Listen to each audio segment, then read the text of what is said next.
Welcome to the Jerusalem Dispatch podcast, broadcast from the studios of the Jerusalem Post. This is day 582 of the October 7th War. I'm Elliot Jager. And I'm Calev ben David. Now, as you hear, our accents may be that of two Jews coming out of New York City, but our vantage point now is that of two longtime residents of Jerusalem, looking out from here at the latest developments in Israel, the Middle East, and the world. Now, let me introduce my co-host, Elliot Jager. Elliot is a political scientist and journalist. His latest book is Jewish Civilization and Its Discontents, a post-October 7th primer and polemic. And with me is Calev ben David. He anchors ILTV's Security Brief program and is a former senior anchor for I-24 News Channel. Calev is also a former managing editor of the Jerusalem Post, and before that, Bloomberg News Israel bureau chief. So actually, Calev, let me just congratulate you on your new endeavor, which is ILTV's Security Brief program. Right, and for those who don't know, they can watch it on YouTube. On ILTV is the site, and we focus on security developments specifically. And people abroad can watch it as well as people in Israel. It's even more directed, I would say, for the audience abroad. So how was your week, Elliot? Calev, I was mesmerized this week, by the white smoke billowing from the Sistine Chapel on Thursday, signaling an American Robert Prevost as the new pope to be known as Pope Leo the 14th. Right. I have to say my interest, like a lot of people, was mainly perked by the fact that I did watch the movie Conclave last year, an excellent film about the selection of a new pope, which seemed to have some parallels with what happened now just in the past week. I'm keen to see the film. I'm waiting for it to come to one of our whether Netflix here or yes. But I read the book. I read the Robert Harris. So you book. know the story. And the Robert Harris book is superb. Right. But it gives me a chance to say a few words about Leo the Alta. For those of you who speak Yiddish, that is Leo, the Pope Leo, to whom this Pope Leo turned to for inspiration, and because we know that Cardinal Robert Francis Prevost took the name Leo the 14th Right. for his papacy, and the official line when people were looking at Leo the 13th, who was born Vencio Pecci, who was pope from 1878 to 1903. Anyway, the line that you read in the popular media was that he was a defender of the working people. Right. And the original Leo. And exactly, the original Leo. And that's why that's why the current Leo chose the name to signal that he was going to be a friend of the working people.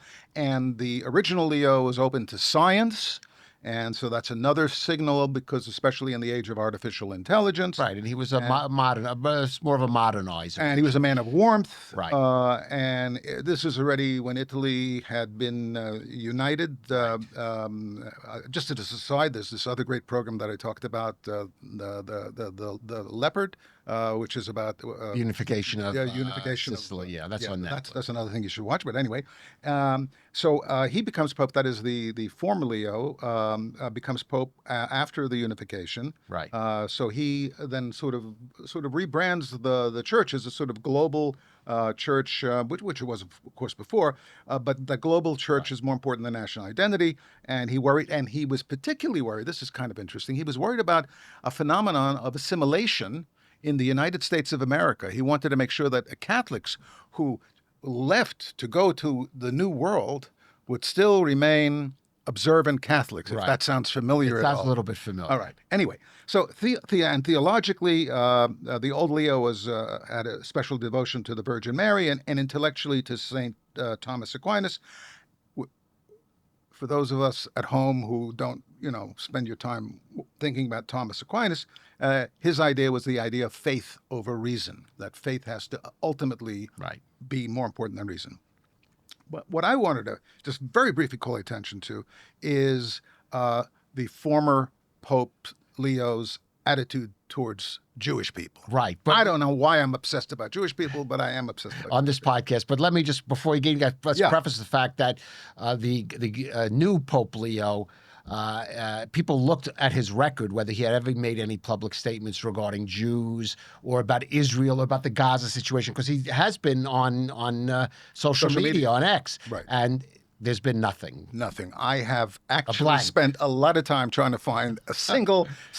He has no. So that's the current Leo. What about the current Leo? Has no Leo? Footprint, no Jewish footprint. The previous Leo, for whom he apparently called himself after, Leo, the former, encouraged anti-Semitism. He rewarded anti-Semitic politicians and authors. He refused to interfere on behalf of Captain Dreyfus. He would not restrain all of the blood libels that were promulgated in the French and Italian Catholic newspapers. He issued official documents that denounced Jews as enemies of the church. He had the gates of the Roman ghetto restored, believe it or not. He even thought out this something called Editto Sopra gli Ebri, or the Edict over the Hebrew, forgive the Italian,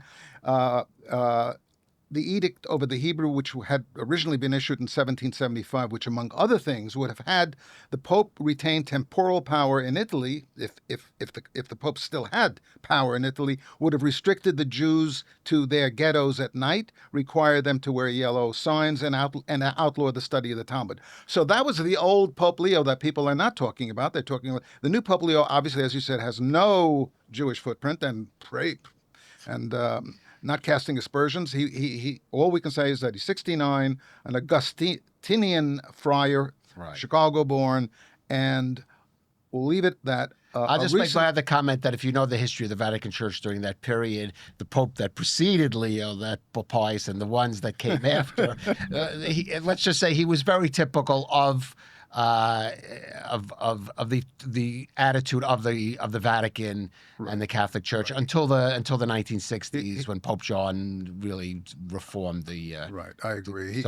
He was not an outlier. Let's give the new Pope Leo a fair, clean slate and a fair break. Good luck. We want to wish him good luck, and just say two things about as he takes his.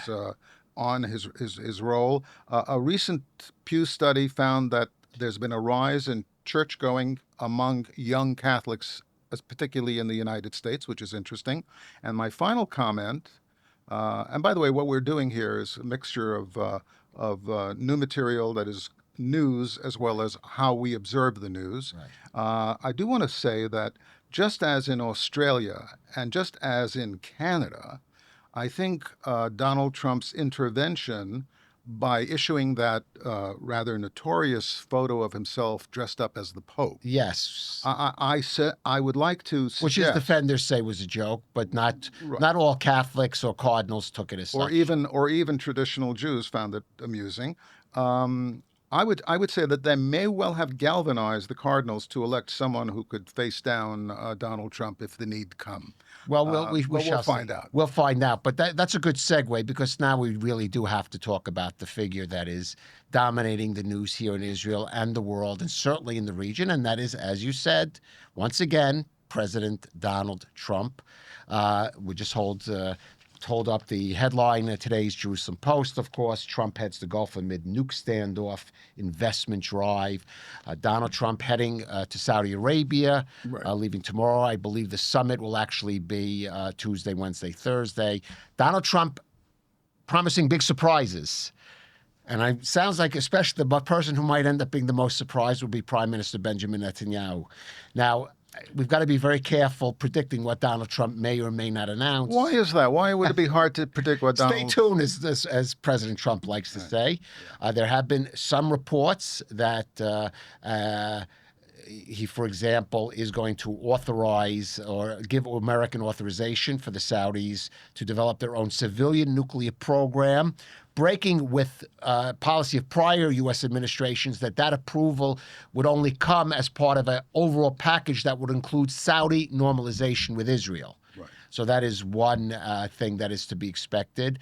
Of course, his trip is to Saudi Arabia, Qatar, and the United Arab Emirates. Does not pointedly include Israel on this trip. Right. And reports today in many papers, breaking news today on the internet, including on the Jerusalem Post site, that among the attendees will be the new president of Syria and Palestinian Authority President Mahmoud Abbas. Right, and actually, in that connection, if I can have to hold up two other headlines. This is in Hebrew. These are two newspapers that are generally supportive of the government, and both headlines refer to concern among the right in Israel. That is the center right and the right. I wouldn't. These are not particularly Right. the center right and the right.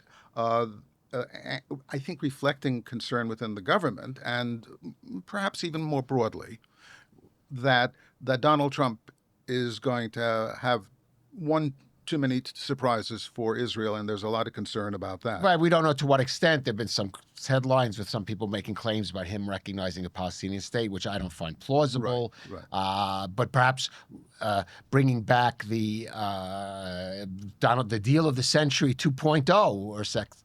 But I think the bigger picture here, Elliot, is in earlier programs when Donald Trump we discussed the fact that his administration did have both people who are more traditional right-wing Republican supporters of Israel. Their opponents also often brand them generally as neocons, which is kind of unfair. Right. In fact, they're a diverse group. Some of them have more evangelical roots. Some of them are just what we call of traditional mainstream Republicans. Marco Rubio would be a clear case of someone like that. Right. Or those people that recommend the more sort of like America First isolationist wing of the Republican Party that are viewed to be sort of less sympathetic to Israel's concerns. Vice President JD Vance was seen as a leading figure there. Right. And we discussed which of these two groups in the administration would have greatest sway. I do think we are now at a point where we could say that clearly what we would call the American First isolationists or neo-isolationists, they are now the dominant figure in Donald Trump's administration, clearly. There's a few reasons for that. One of the most prominent of the more mainstream Republicans or opponents called neocons, Mike Waltz, the national security advisor, has been shunted off to basically become the ambassador.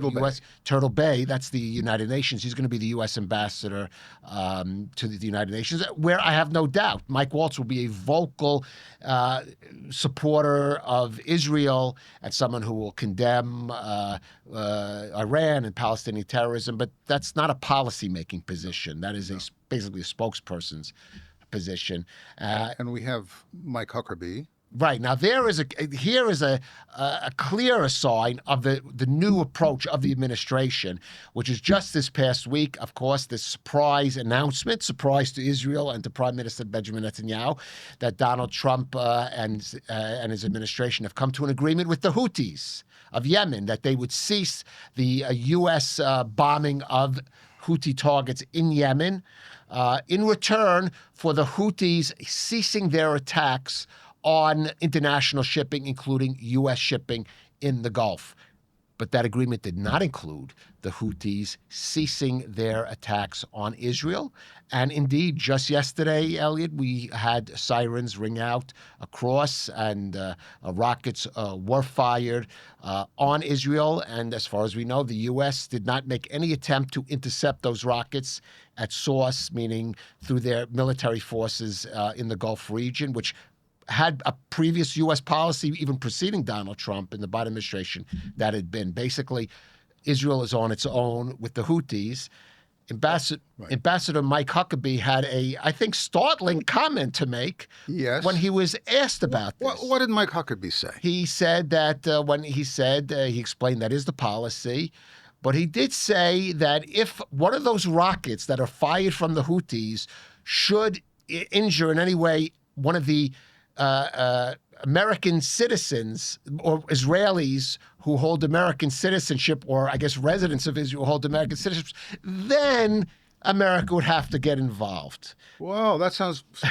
Well, Calev, what does that make you think Well, about? what makes me think about yesterday, there was a siren, and I was thinking, Elliot, maybe I should, when we hear the siren, instead of going into the shelter, I should run out into the middle of the street, sort of sacrifice it. God forbid, God I could forbid. be injured by one of those Houthi rockets. The U.S. would have to do it. I'm making light of it, but it is a serious change. No matter what may happen in the Gulf with President Trump, that itself is a pretty big policy change, and it's really startling hearing it come from Ambassador Huckabee, whose credentials as a supporter of Israel coming from the evangelical camp are 100% bona fide. He's been on a media blitz here in Israel trying to reassure Israelis Donald Trump still has your back. But you have to ask yourself now, how far is this going to go in terms, and what is this? How is Prime Minister Netanyahu, who basically put all his cards in the changes that would come from the Trump administration, from the Biden administration, and we should say until there have been many things beneficial for Prime Minister Netanyahu, certainly, and to some degree of Israel, of course, the Trump administration has done.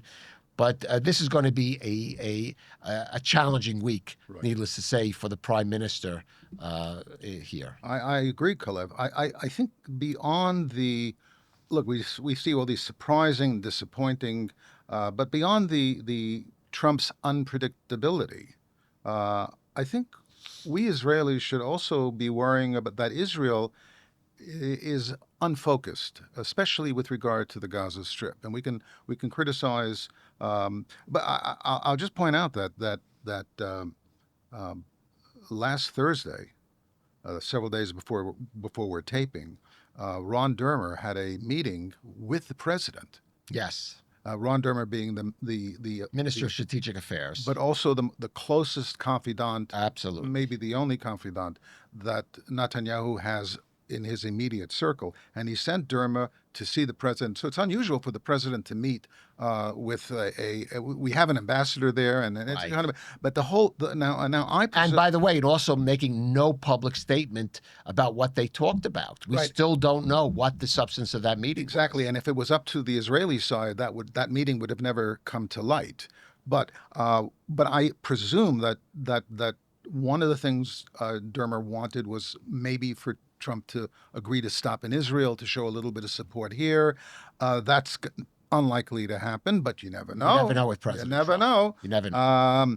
I think we can presume that he was hoping to dissuade the president from signing any deal with Iran. Right now, as we're speaking here in the studio, the Iranians and Americans are meeting in Oman. Right, their fourth round of talks. Right, and so so obviously Dermer is concerned, and Netanyahu is concerned that the president doesn't essentially do another Obama deal with minor cosmetic changes, because the latest Trump blurt on the issue is that he has not made up his mind about whether Iran should be able to enrich uranium. That was the latest blurt. Right, though other officials have come out and said that I think Witkosmos' latest comment Exactly. was that they should not have centrifuges. But again, we get mixed signals. Mixed signals, and from the administration. And I tend to listen to the latest blurt from the president rather than from the people around him. So we have that.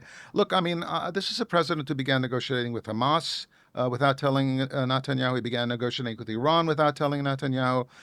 He has this jumbled policy on Gaza, which, remember, originally he was going to ship all of the people of Gaza to Jordan and Egypt, and that kind of is not on the agenda. And then, one thing that the president did that particularly, I have to say, irked me was when he rather cavalierly mentioned that several hostages who we Israelis in the public thought were still alive were likely dead. Right. Well, he specifically, yes. Now the specific number was maybe 20. There were maybe 21 instead of 24. Right. And again, the way he and of course the families at home. I don't want to think about the aggravation that they were going through. Now there's some, and then of course there was as you said, you talked about it, the Yemen, and of course I want to say a word about the hostages Yeah. because yesterday happened to have been the 24th birthday of Guy Gilboa Dalal, a young man who was taken from the Nova Festival. It so happens of all the hostages, I know his story best because last year I went down to the site of the Nova Festival with his brother, Gal, and I filmed an interview with him there where he described, Gal was at the Nova Festival with Guy when the rockets started falling and Hamas came through. He managed to get away. He said Guy did not because he stayed behind To try to help to people. try to help his friends. He had gone there with close friends, and this was his now his second birthday. He's one of the presumably alive. There had been one sign of life earlier on. We don't know the current situation, and this is the one of the issues. Now we should mention also that this so-called operation in Gaza, which many are concerned could create a situation that endangers the lives of the hostages, is only going to happen if it happens following President Trump's visit. So this is going to be a fateful week. It's going to be a fateful week, and we don't know yet. We know, and we know that people in the administration have said they would have liked to have seen a deal done either prior to the trip or during this coming week. It may be a partial deal, so we don't know if that operation may be put off. I just hope for the sake of the hostages, and I really, I think of especially have that personal connection with Guy and Gal that that let us hope that if next time we speak, it will have been at least another hostage deal, another ceasefire. So I'm not advocating in one way or another a final thing, but just something to alleviate the situation, the suffering of some of them. Right. Calev, is it all right if I take you back now that we've... Yes. Let me take you back in history just a little bit, because 50 years ago, the settlement of Ofra was founded. And there was a conference in Ofra this past week that was sponsored by the Makori Show newspaper. By the way, the Makori Show newspaper that I held it up here, and also I held up the Israel Hayom newspaper. Both those newspapers are owned by Dr. Adelson, by Sheldon Adelson's Dr. Miriam Adelson. Yes. Miriam Adelson. So Makori Show sponsored this conference for the 50th anniversary of the settlement of Ofra. Now, it's significant, and first of all, hundreds of Ofra supporters gathered this past Tuesday in Ofra for the occasion. Among the speakers, panelists... We should note, maybe just a background. Ofra, founded in 1975, really the first settlement in what we call in Israel the Shomron, Samaria, the northern part of the West Bank. And the difference is that this was a settlement that basically was founded without government approval at the time. It came later. It initially founded without approval by Gushi Munim, this activist movement, and then post facto, the government did give in and allow the establishment, and created a precedent for what we call Jewish settlement, or really Israeli settlement in the Shomron, Samaria, the northern West Bank. Absolutely. So, at this conference, among the speakers was the president of Israel, Isaac Herzog, although he spoke via video. He'd been to Ofra many times, but he couldn't be there.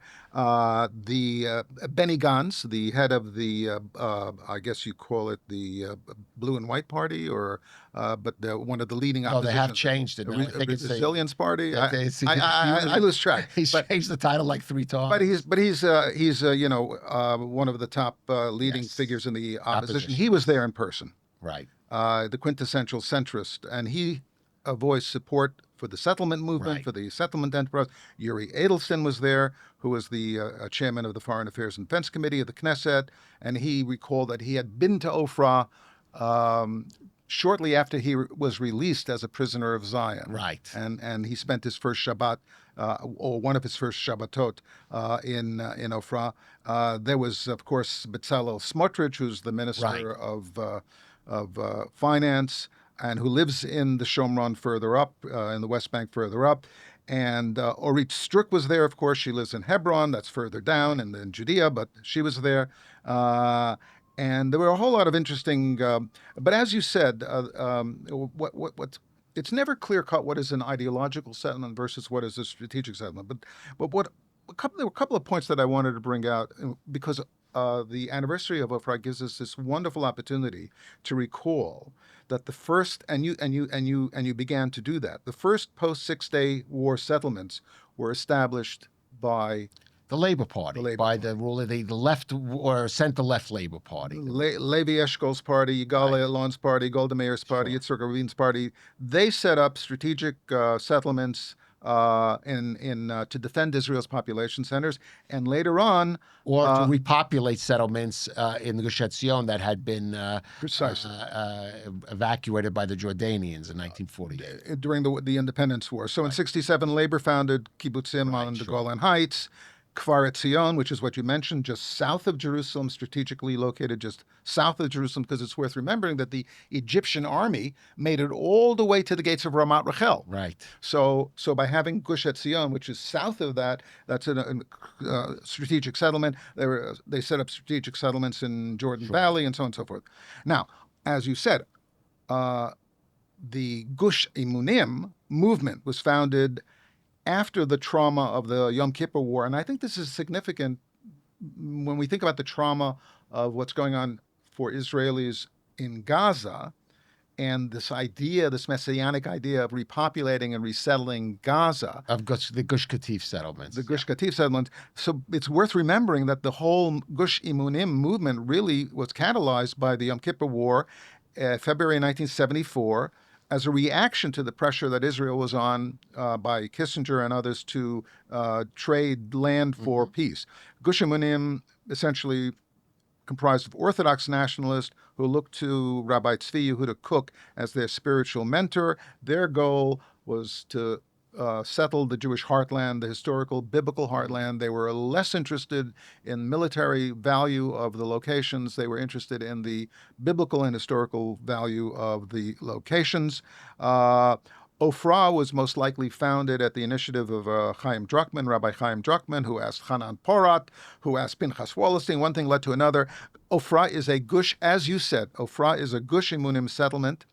Gush Emunim settlement formalized by the Labor government. Just to give you a sense of where it is, it was established May 1975, just off Route 60, which is the spinal road of the West Bank, which actually comes right through Jerusalem, because Jerusalem is embedded into the West Bank. And it is located, Ofra is located in Samaria, I'd say about 30-minute drive, if traffic allowing, north of Jerusalem. The nucleus of the camp began when Gush Emunim people took over an old Jordanian military camp. They turned it into a sort of little workshop camp. And the patron saint of Ofra, you alluded to this, the patron saint of Ofra was Shimon Peres. As in his role as then the defense minister, yes. And other interesting people involved in getting Ofra off the ground were Israel Galili, who was Golda Meir's right-hand man. The wife of the second president of Israel, her name was Rachel Ya'anit Ben Tzvi, and another figure named Yuval Ne'eman, all secular people essentially, who made, and what makes Ofra interesting is that it is the first government-sanctioned settlement in Samaria. Right. And that, I think, what makes it interesting, 50 years ago, the first government-sanctioned settlement in Samaria, and it is now a thriving community with 700 families, 3,500 people, all the accoutrements of a small town, schools, supermarkets, and so on and so forth.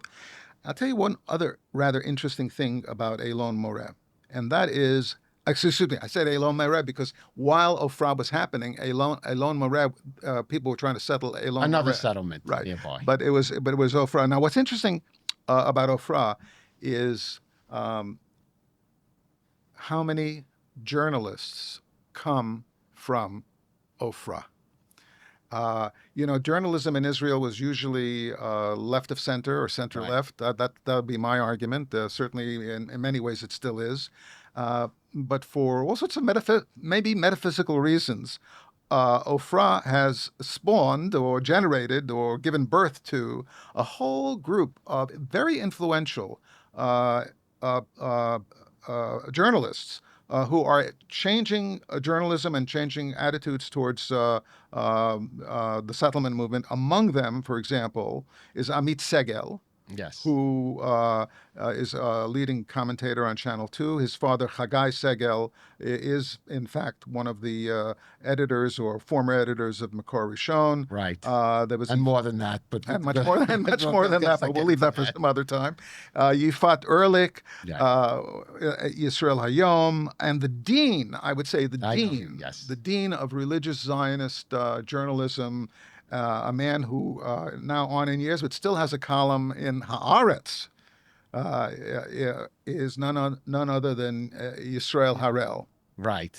So this is And who we and who has written for the Post and Times and it's kind of interesting, right? right, yes, and is often the go-to guy for quotes for even foreign journalists Right. to do. And the other thing that I think is interesting about Ofra, because when you watch Ofra, you're watching the evolution and development of the entire settlement movement. Ofra again is made up of people who are Israeli patriots. The ambiance or the aesthetic of the place is, I would say, national religious, but I didn't get a sense that it was sort of heavy messianic. I didn't get that sense. 70% of Ofra voted for Bezalel Smotrich. Right. Of course, he ran with Ben Gvir Right. because Bibi forced them together. But I think that they would. That my impression is that. And finally, the other thing that is there's a division in the journalistic world. This is an inside baseball, but I'll Right. finish with this. In the right wing journalistic world, there's a division between the Bibiist Channel 14. Right. And Makor Rishon and Yisrael Hayom. They are not on the same side. They don't see each other in the same way. There is a division between how the journalists who stem from Yisrael Harel among them, who stem from Ofra, see the Bibiist demagogic sort of approach that some of the commentators on Channel 14 take. Right. They want they want a little bit of distance to that. So what everyone at the conference wants, though, and I think we can end with this, is they want Israeli sovereignty over the West Bank. That is a consensus position of the settlement movement. They are looking to Trump to accept.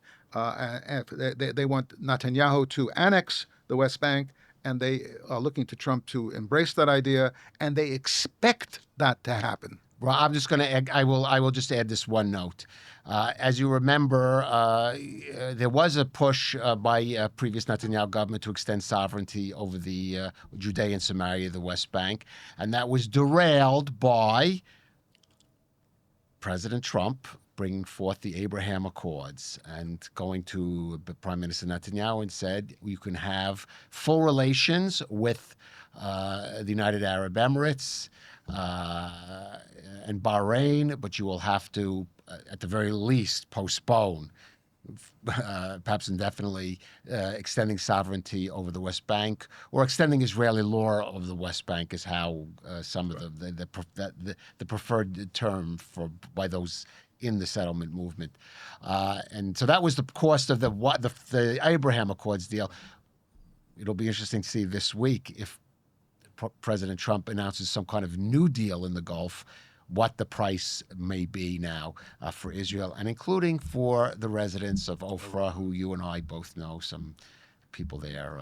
See how they react to that. But I want to stay on you talked about journalism. Yes. But I want to stay on the subject of journalism because a big week for U.S. journalism, the awarding of the Pulitzer Prizes. Right. Which is the #1 awards given, most prestigious, certainly awards given to U.S. journalists. They're sort of like the Academy Awards of the journalists. Who actually issues? Well, that's funny. Columbia University, which is also home. Yes, that's certainly going to be a factor here. Calev University, which is, of course, also been the site of protests against Israel and those Jews that support Israel, called Zionists, as they say. But Columbia University is the awardee, and of course, a home to the Columbia School of Journalism, the most prestigious school of journalism that neither of us attended. That's for sure. But they did give their award. They gave their award for commentary to a young man named Mossab Abu Toa. He himself comes from Gaza, lived in Gaza, primarily as a poet, a young poet. He was there with his family, and he was there for a few months after October 7th, but did manage to get out with some international help because he is a figure known internationally. He made his way to the United States. He started writing pieces for The New Yorker on what he experienced in Gaza and what he was hearing from people and family members still in Gaza, and he wrote these pieces for The New Yorker. He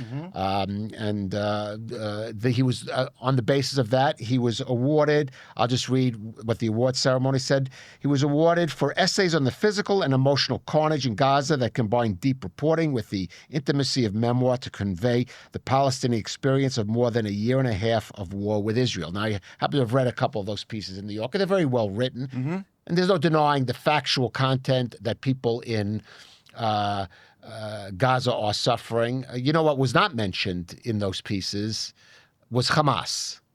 Well, what does Hamas have to do with What does Hamas have to do? In other words, Hamas was reading those pieces without the context of how this war started. Also not mentioned was the hostages. Right. Well, I'm just wondering, Calev, can we completely blame Abu Toha? Who edits that New Yorker magazine? Well, David Rudnick, who is a well-known American Jewish journalist, I'd have to say. Who came here at the very beginning of the war. Yeah, he has written pieces about Israel, and by the way, he fashions himself someone who is sympathetic. But he's been very critical of certainly Benjamin Netanyahu throughout his career in his government, as you would imagine. Okay, I'm sorry, but he was... Okay, so that not in those So he pieces. didn't edit in anything about Hamas or... No, he did not, or the hostages. But you know where Mossab Abu Tohi did mention the hostages was in his Twitter feed. And social media. Oh, well, at least he mentioned the hostages. Right, he did. But this is what he mentioned. Specifically, he was responding to footage of Emily Damari, the young woman kidnapped from kibbutz near Oz, who lost part of her hand during the attack and has been a very public, outspoken figure for the cause of the hostages. And in one of her appearances, she speaks English because she's British, I think, was raised in the UK. So she's a citizen of the UK. This is how he responded to it. Quote, "How on earth is this girl called a hostage?" And this is the case of most hostages. This is Emily Damari, a 28 U.S. Israeli soldier that Hamas detained on 10/7. So this girl is called a, quote, hostage. This soldier who was close to the border with a city that she and her country have been occupying is called a hostage. Okay, so by the way, Emily was not serving in the army when she was captured. She was just living as a civilian on the kibbutz. Of course, Emily Damari spoke up, condemned the Pulitzer Prize Committee for giving this award without first seemingly seeing what else Mossab Abu Toa had written on it.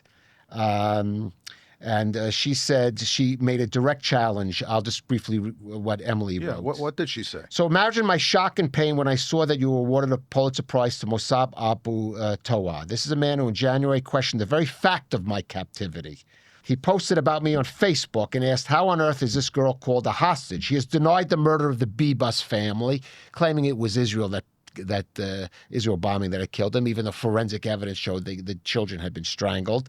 He has questioned whether Agam Berger was truly a hostage. These are not word games. They are outright denials of documented atrocities.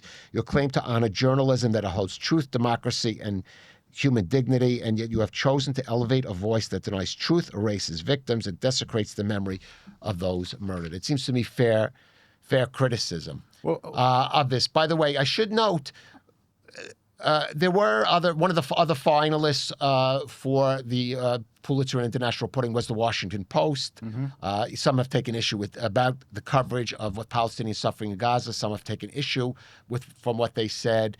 But in this case, that is reporting. Here, this is again kol kavod, all honor to Emily Denier. I think there have been, unfortunately, some fairly notorious choices for Pulitzer Prize reporting in the past. I'll just mention the name of Walter Durante, whose coverage of the Soviet Union was in later years found to be deceptive and wrong in failing to cover the Ukraine famine from them.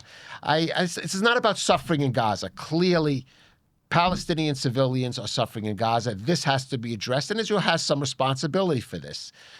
But that is different from awarding a prize to someone who has even denied the reality of the hostages, never mind even putting in context the fact that the suffering of those hostages is a direct result of the actions taken by Hamas and, yes, many civilians in Gaza in enabling the continuation of the hostages. Absolutely. And I just want to mention one thing about Columbia University. Having slammed it now, for that, I'm going to have a good word for Columbia University. All right, now, don't go too far on Columbia your good University has a new president, Claire Shipman, who is a journalist. She, in fact, was an international reporter. She was a graduate of Columbia. Not in journalism, though. I think in Russian studies. But she worked for many years for CNN as an international reporter. She has been appointed the newly president. And we had an incident last week where a group of masked, keffiyeh-wearing, pro-Palestinian, or let's say anti-Israel, and some might say anti-Semitic demonstrators. Some might say that. I couldn't possibly comment. Yes. Broke into the library during finals week at Columbia, basically took over the library, injured 2 security guards who tried to prevent them, and did vandalism in the library, disrupted the studies, basically occupied it. What did Claire Shipman do? She did what previous presidents of Columbia haven't done. She called in the police. And after she first tried to get them to leave, she called in the NYPD. They then tried to get out, the protesters, but the police detained them until all of them could be identified. So some 78 were arrested and detained by police and identified. And 65 now, and at least 65 have been at least temporarily suspended from Columbia by Claire Shipman. This is the strongest action Columbia has taken. I'm just briefly read what Claire Shipman wrote in response, because she was criticized, of course, by members of the Columbia student body and faculty. By the woke community. Yes. Let me be clear. Columbia unequivocally rejects anti-Semitism and all other forms of harassment and discrimination. And we certainly reject a group of students closing down a library in the middle. We don't know whether these were outsiders involved, she writes. Closing down a library in the middle of the week before finals. Look, can I ask you very yes. quickly, just to comment on the, I imagine people listening to us are thinking, credit where credit is due. Some of this is because Donald Trump is president. What would you say to them? I would say this. Yes, some credit has to go to President Trump. It's a shame that it's part of an overall effort, which unfortunately is impacting on U.S. universities, and there are many people who are involved in the struggle against this anti-Semitic atmosphere on several college campuses who have said the Trump administration is going too far in, for example, canceling federal grants for cancer research or trying to dictate the curriculum of universities. And I agree with that criticism. But the fact is, I don't know that Claire Shipman would be taking these actions had the Trump administration not made those actions. It's just a shame that Columbia University and several other universities, including our alma mater in New York, New York University, didn't take such strong actions before that. But, better late than never, I have to say. And unfortunately, had they perhaps taken those actions, we might not have seen some of the other issues involving New York University. Absolutely. But let me just give kudos to Emily Denier, a figure I admire greatly. And yeah, something to the new Columbia president, Claire Shipman, fellow journalist. We wish her the best of luck. Calev, this has been great, but we're out of time. I want to thank our listeners and audience for making time to be with the Jerusalem Dispatch podcast. For Calev Ben David and myself, Elliot Jager, lehitraot, until next time. And shalom from Jerusalem.